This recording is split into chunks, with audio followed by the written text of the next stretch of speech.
Hey, Persona. Persona. Persona. I'm going to talk all about why I love Persona and why you should love Persona, because I'm forcing my opinion on you and you better enjoy it. This is the first time I've ever done anything like this, so yeah, and we'll see how it goes. I hope you enjoy. Grab some popcorn, sit on the couch, and here we go. Starting off, let's talk about the gameplay of most traditional JRPGs, and then compare that with Persona and how Persona does it differently. Most JRPGs have a simple but satisfying gameplay loop that is almost as old as game consoles have been a thing. You go to a dungeon, whether indoor or outdoor, usually like in an open-ended field-type area, and you explore while fighting monsters and getting loot most likely found in chests around the world. And of course, you fight enemies by engaging in turn-based combat. Now, turn-based combat has been adjusted and changed a lot across a ton of different games, but the basics are usually very similar to each other.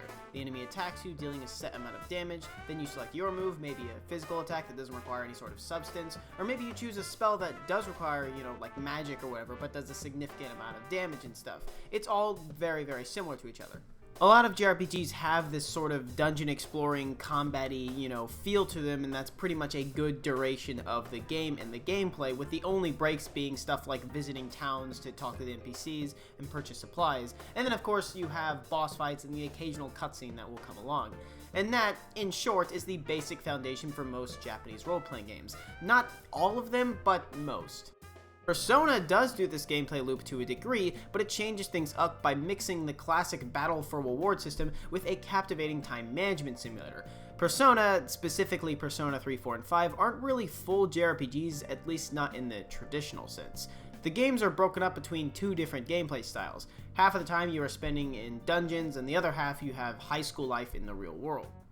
The dungeons are much more unique than most RPG dungeons, at least in my opinion, because they're based upon whatever that game's themes are. Like, in 5 you steal evil adults' hearts where their distorted desires formulate into massive dungeons. For example, one of the villain characters, Kaneshiro, hoards all his money and sees himself better than the average person, so his dungeon is naturally a giant floating bank.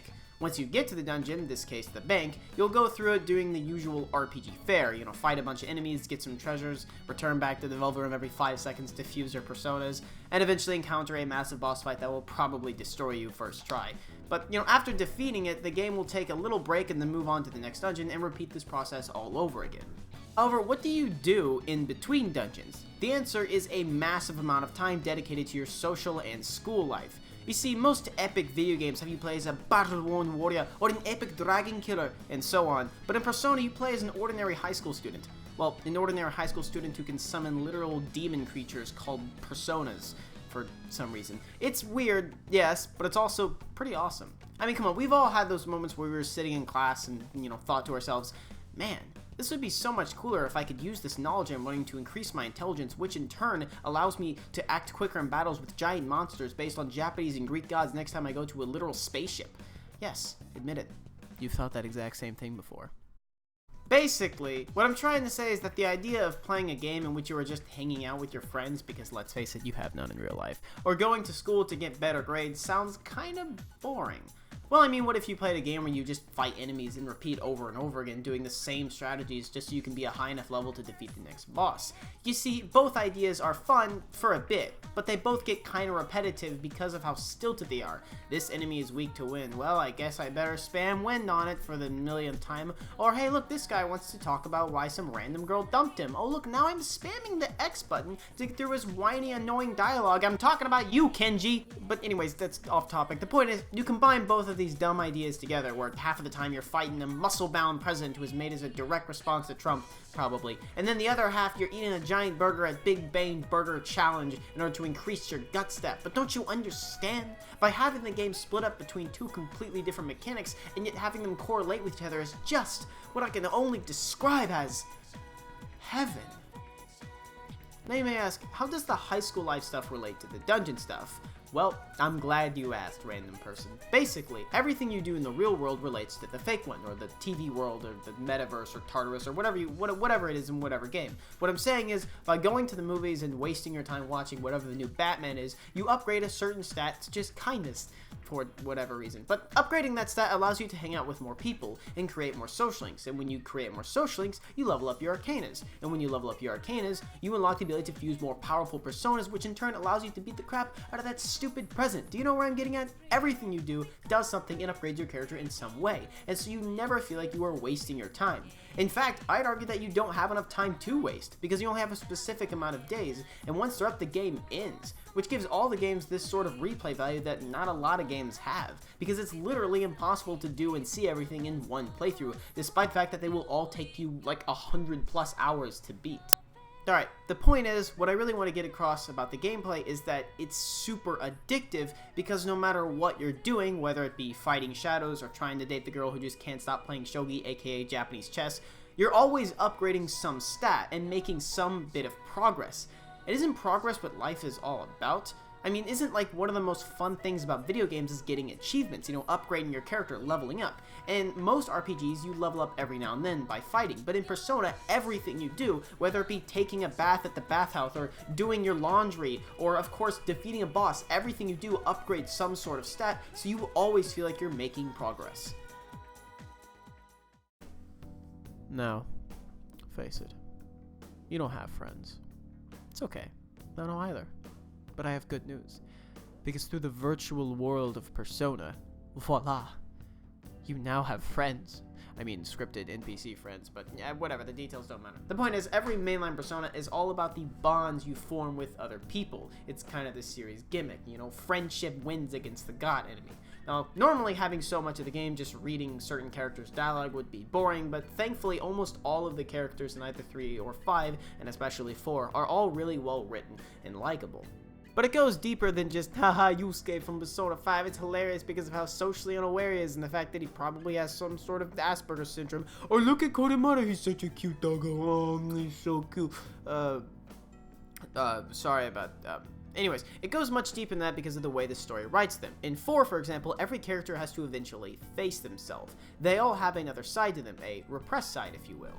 For example, Kanji in Persona 4 was made fun of for liking knitting and, you know, girly things and stuff like that, even though he's a 6-foot-tall beefcake who looks like he could beat the crap out of you for just looking at him wrong. But because he was made fun of so much by girls, it made him hide his feelings of loving more feminine stuff, and it made him repress himself so much so that he eventually began formulating homosexual feelings, because he was so much more comfortable talking to dudes than women because he was genuinely terrified of women judging him, which of course culminates in a bathhouse dungeon filled with bodybuilder shadows and a boss fight that I'm probably not going to forget for a while because he uses the male and female sex symbols as weapons. But anyways, after facing himself with the help of his friends, he realizes he really is attracted to women, he's just terrified of them judging him for who he actually is. And as the story goes on, he becomes more and more open and comfortable in his own skin, and spends his time making really awesome stuffed animals for children and making them happy.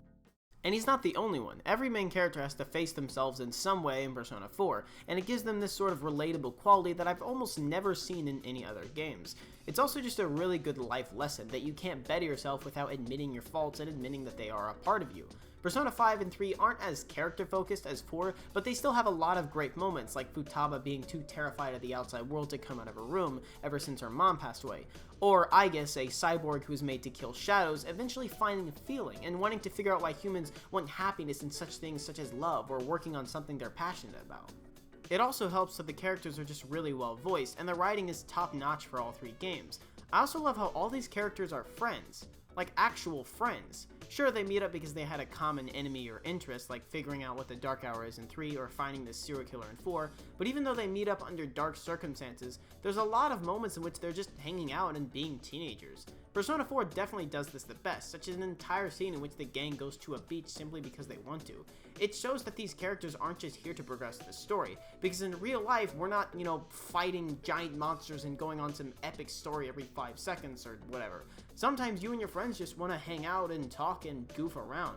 And that's exactly what the characters in Persona do a lot of the time, which is why they're all so relatable and in turn so likable. When I started to write this video, the only things I really wanted to talk about, the only thing I really cared about, is the music. Persona has the best music in the whole world! One thing that makes me love Persona is the style and music of each game. Each of the main 3 games, because Persona 1 and Persona 2 and Persona 2 don't exist, have a theme. Persona 3 is blue and purple and all dark and violent. Persona 4 is all golden and all happy and all about friends and jumping on the TVs for some reason. And Persona 5 is cool and red and is about robbing adults of their privileges. While 5 is probably the best in terms of art because of how stylish and sexy the graphics are. I mean, look at these animations and menus. The point is, they're all different, and it gives them a very unique quality that not a lot of other games have. But the style doesn't just come from the visuals, oh no, no, no! It also comes from the banger soundtracks from God himself, Shoji Meguro! Look at this man! Don't you just want to touch him? Don't you just want to kiss him on the cheek? Just a little blue, blue, blue? Oh. Mwah! All the music is very different and has a specific theme, yet they're all very Persona, if you know what I mean. Persona 3 is all grungy, rap, Lotus Juice, and now it's freaking baby, baby, baby, baby. And then Persona 4 is all like J-pop, you know, signs of love, I don't know the lyrics. And then Persona 5 is all like jazzy and cool, and you know, it's very nice. Good job, Shoji, you're a good man. It's also not even that the songs are just catchy, which I mean, they really are. So catchy that they made 3 dancing rhythm games, which I totally don't have like 50 hours across all of them, but you know. But it's also, the music is very emotionally satisfying. I mean, who can forget the song Memories of the City, where you're just running around on Polonia Mall, which used to be a happy, exciting place, but it's now all deserted and depressing. And as the somber music comes in, you realize you're at the end of the road. You're about to fight a literal god that will destroy the entire world if you fail. Or in Persona 4, every time someone confesses their true feelings, you hear that sad but reassuring melody that's used like literally all the time in Persona 4. You know the one. Alright, this video has been really chaotic of me trying to put my feelings on paper, and seeing as how I've never really done anything like this before, it's, you know, it's just, but, okay. The point is, besides all the catchy tracks and the for reals and the frickin' Mitsuru spamming Marin Karin for literally no reason, besides all of that, Persona is just a really special series to me, and in a point in my life where I, like many other teenagers, don't know what I should do or what the future holds, Persona, besides being just a fun JRPG franchise, it taught me that in life you will have hardships, and sometimes the only way to make progress is to look inward and figure out who you are, and to take that step to a better future. But it's also that you don't need to face those things alone. Sometimes the best things in life are the friends you made along the way.